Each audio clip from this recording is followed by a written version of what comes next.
One Question is designed to give subscribers valuable insights on how executive leaders in college athletics think about key issues on their respective campuses, in their departments, or within their leagues and conferences.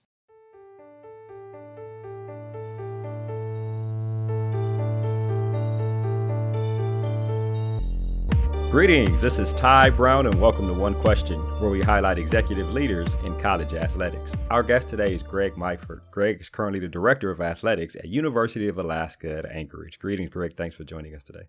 Nice to be with you, Ty. Thank you. Now, Greg, you've been on the job for roughly 8 months there at Alaska-Anchorage. Your stop just prior was you were running IMG at Florida State. You spent some time there at Penn State, and you have a wealth of experience in the professional ranks totaling over 30 years in sports, and that includes some time in television. Now you come on and you're developing the culture, you're developing the machine that is athletics there at Alaska-Anchorage. Can you tell us how you put things in place, and what did you do when you got there to get the department moving in a direction that you wanted to go?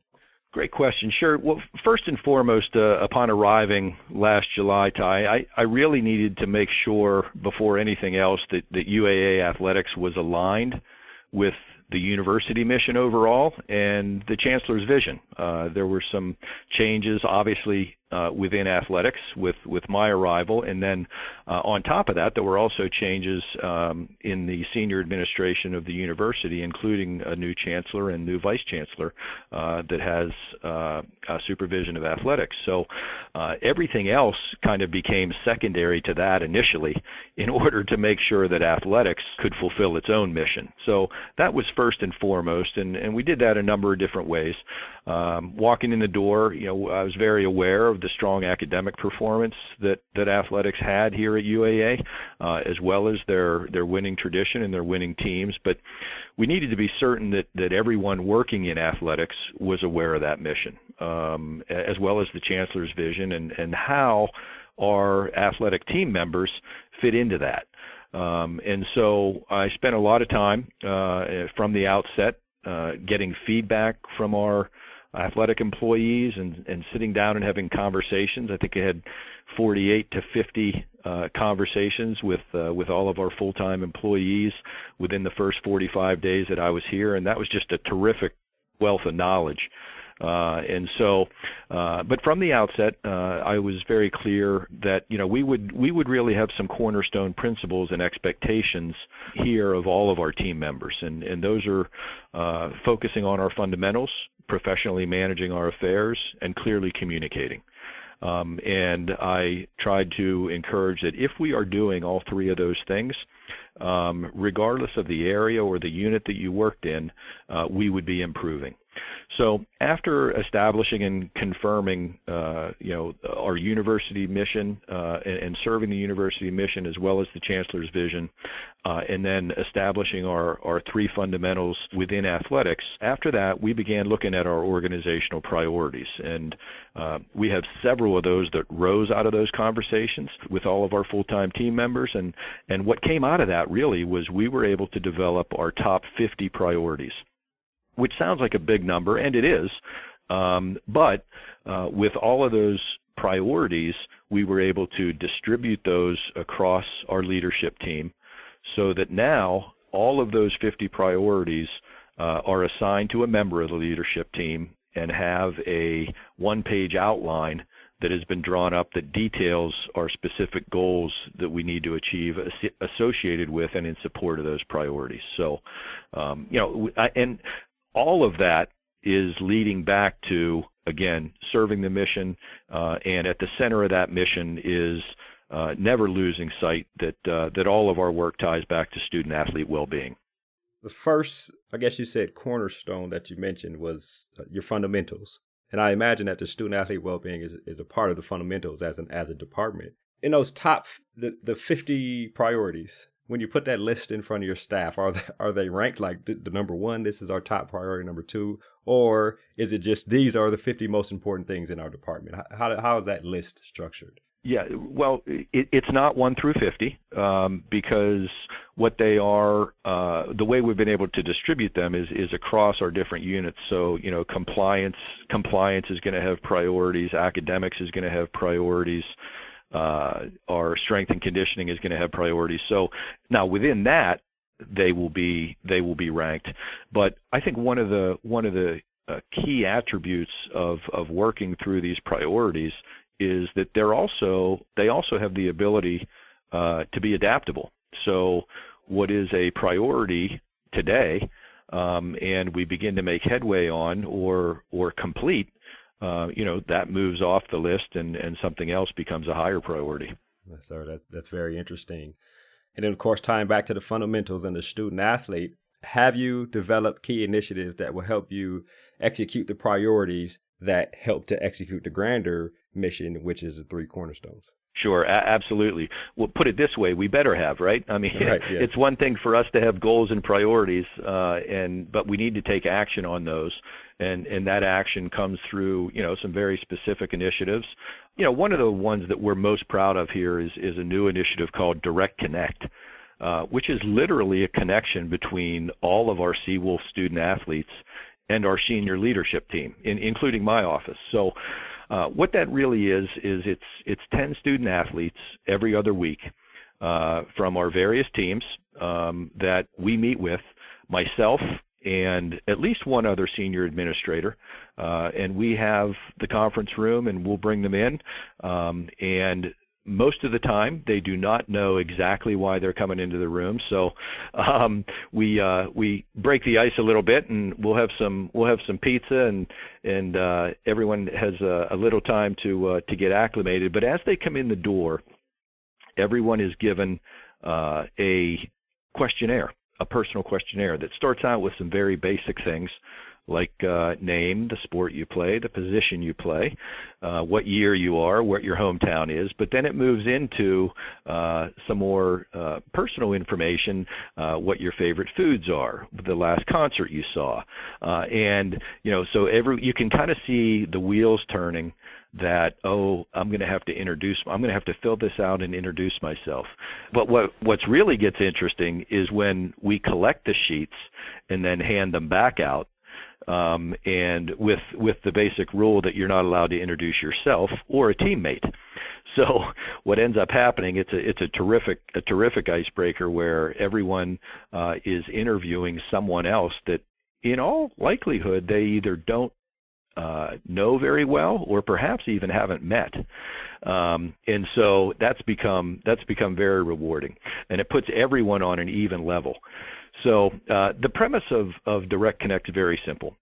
How do we best serve our student athletes if we're not listening to them on a regular basis and understanding what's important to them? And so there's opportunities for us to do that. The traditional exit interview or postseason survey, which are helpful, and there's a reason those are done. But at the same time, when the student athletes are in a setting, I'm finding, when they're in a setting like this, we can take kind of almost real-time information and utilize their feedback to determine some of our priorities, like we talked about a moment ago, and being able to address some things right away without having to wait until the end of the year or the so-called off-season. I have a question here about the functionality of it. If say you and I were 2 students, I may be the ice hockey player and you're a basketball player, and you fill out yours, I fill out mine, we turn them in, and then I get yours. Am I introducing you, or what is the process after I get your form? Yes, I'm sorry. Yes. So what happens when we redistribute the questionnaires to everyone in the room? So a student athlete will end up having my questionnaire. So I fill one out, as does the other administrator. And so someone will be introducing me. I'll be introducing one of our student athletes. And then our student athletes will be introducing each other. And so what's really interesting on that is that you begin to see and realize that there are some student athletes in the room that they may recognize each other, as they pass in the hallway or in the weight room, but they really don't know anything about each other and really don't know much. So, one of the ancillary benefits of this program has really been our student athletes get to know each other.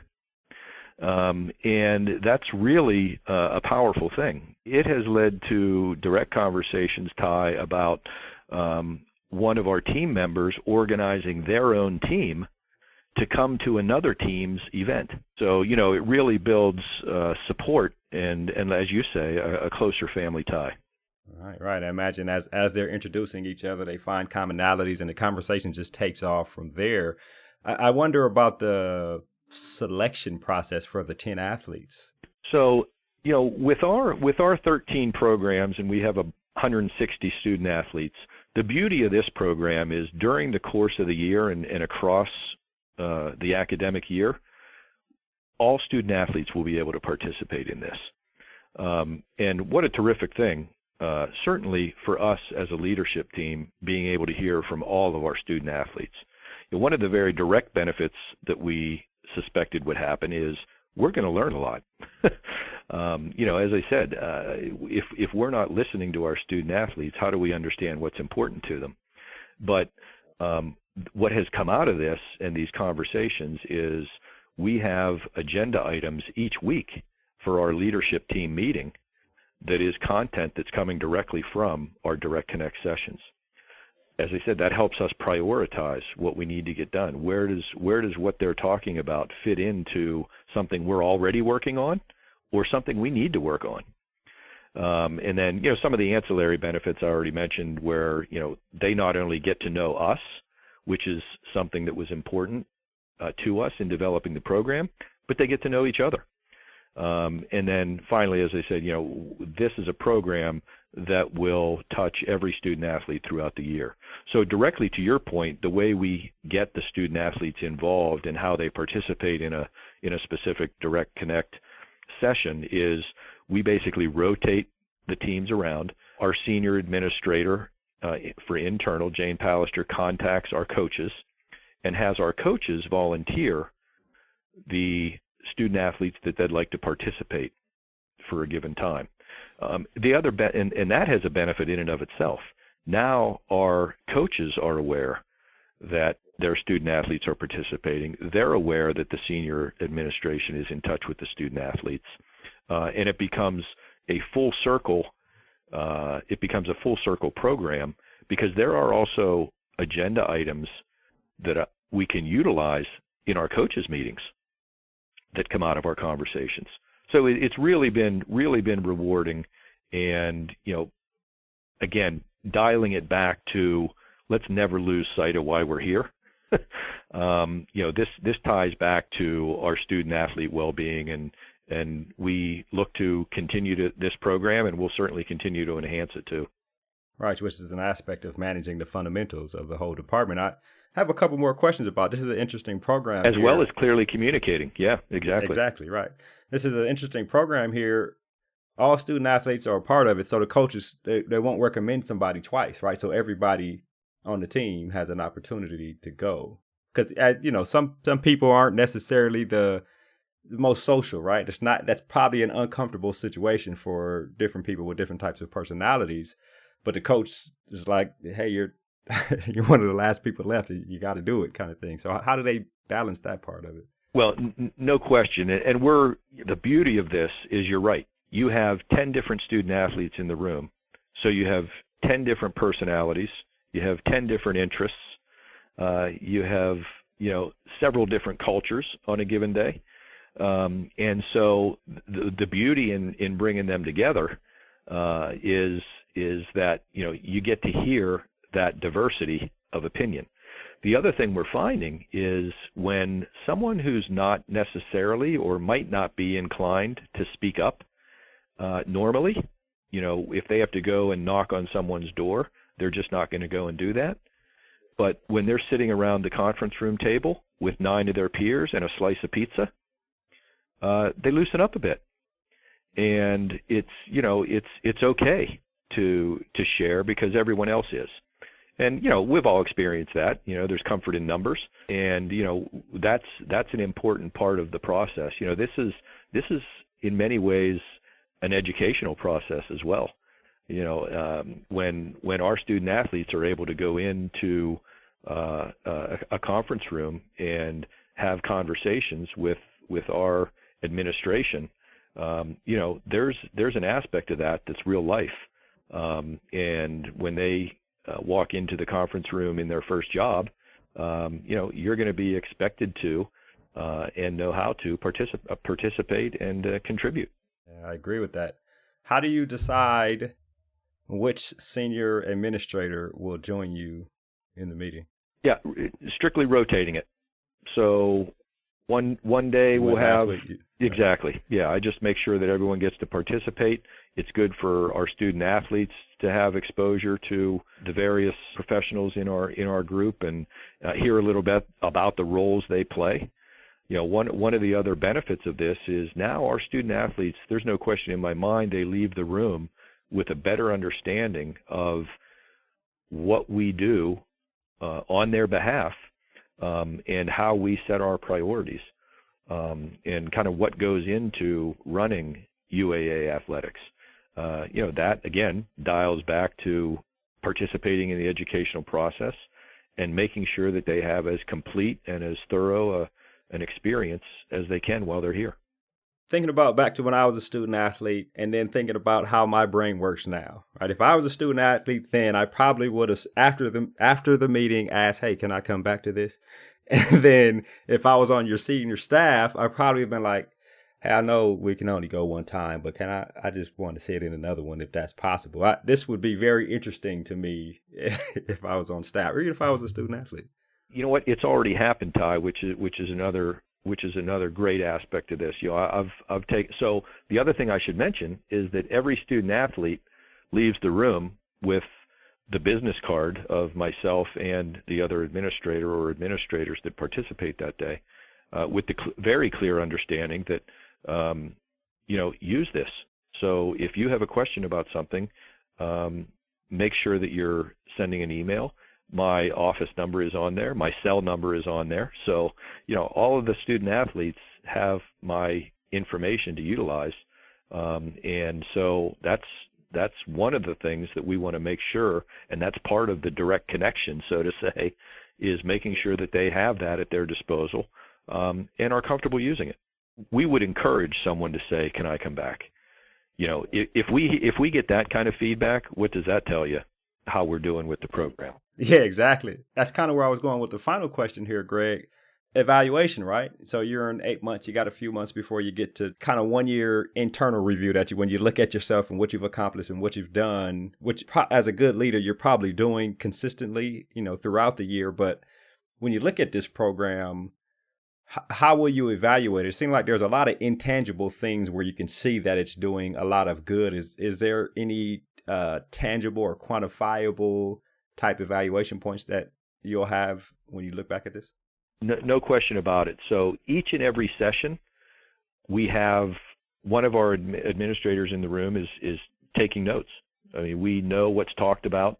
We take down very specific points that the student athletes make or questions that the student athletes have.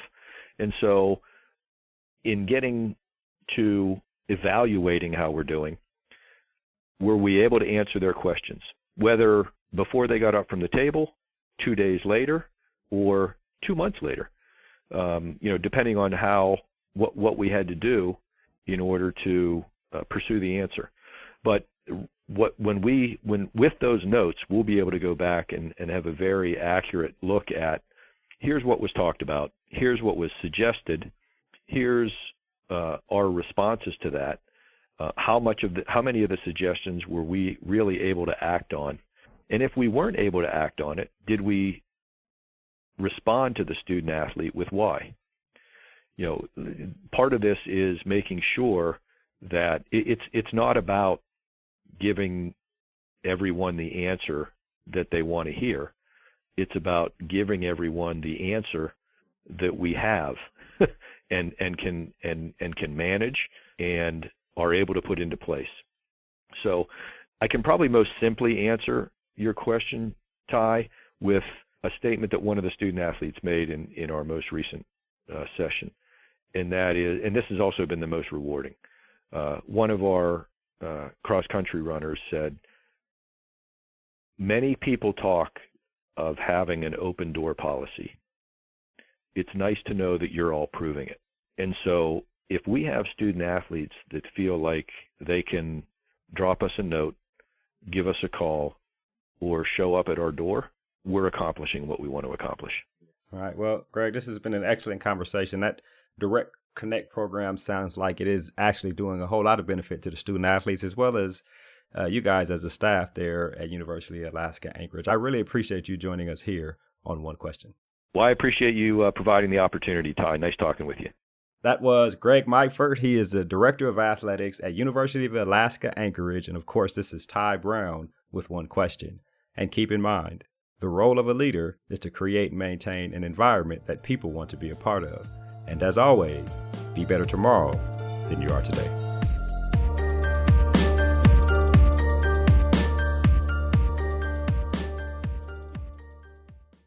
This episode of One Question is produced by Spades Media Group, solving problems using creative leadership.